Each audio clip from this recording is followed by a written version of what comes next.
Dolores O'Riordan was the distinctive voice behind the multi-million selling rock band, The Cranberries. In 1993, their debut single, Linger, became a major hit, catapulting the Irish group to international fame. Having fronted The Cranberries for 14, 15 years, I was always kind of in a band, and there was always a security blanket to that. But I kind of always felt that at a certain stage of my life I'd like to emerge as a solo artist, and the time had come. Now, O'Riordan is releasing her first solo album. It's called Are You Listening? And it was inspired by her life since The Cranberries.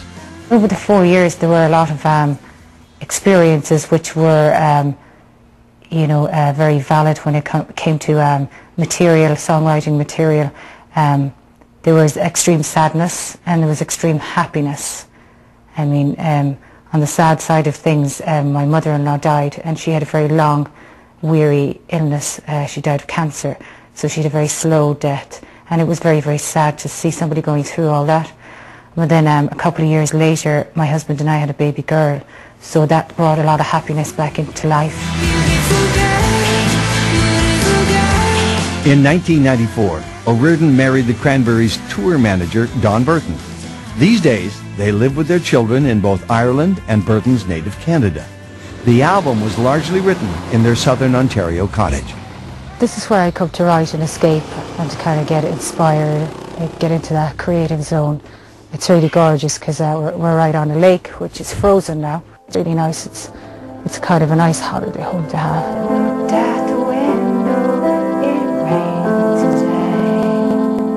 O'Riordan considers the songs on Are You Listening to be her most personal to date. The singer attributes that to the comfort of having her own home rehearsal space and studio. I used to have to go to these huge studios and whatnot, but that's it. It's like, this is the desk, these are the speakers, this is, I think it's the amplifier, that's the little keyboard which you can put your drums and everything down with this. Beautiful girl, beautiful girl. Music critic Lisa Ledouceur has followed O'Riordan's career since The Cranberries. 40 million records, that's a lot of fans, and I'm sure a lot of fans that are going to be very happy to hear from her again, and people who have grown up at the same time that she was growing up. Maybe when they were 18 they could relate to Linger, and when they were in college they could relate to Zombie, and now they're going to relate to songs about motherhood and family and, you know, reflecting on that part of their life. O'Riordan was only 18 when Linger topped the charts on both sides of the Atlantic. Fame and the isolation of constant touring eventually led her to a period of depression. Looking back, I always think that after No Need to Argue, our second album, if I'd have taken a career break and came home and took a few years off, it wouldn't have happened. But, you know, there was kind of a certain amount of pressure from everybody, because you do become a commodity, and a huge commodity at that, because that's what happened.